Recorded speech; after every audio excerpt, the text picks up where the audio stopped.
Welcome to Not Milk Never Milk. Subscribe if you're lactose intolerant. In this video, I will show how to remove a Cadillac Escalade radio. First, gather your essential tools.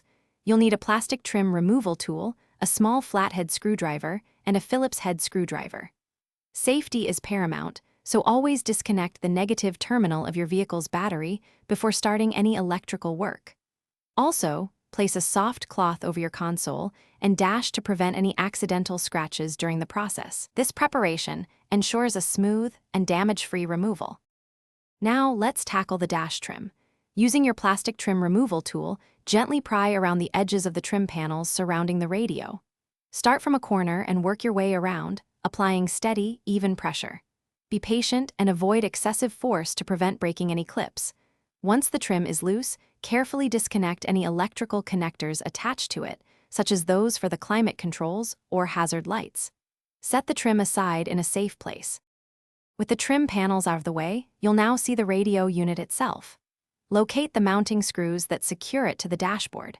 Most Cadillac Escalade models use 4 screws, usually Phillips head, positioned at each corner of the radio. Carefully remove these screws and keep them in a safe spot so they don't get lost.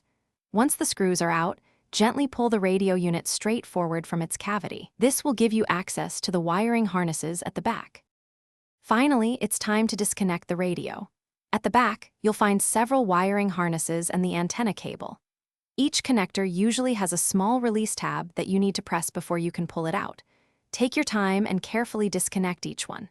Remember to check the description for a link to Darn Tough Socks, known for their lifetime warranty, as well as other great deals.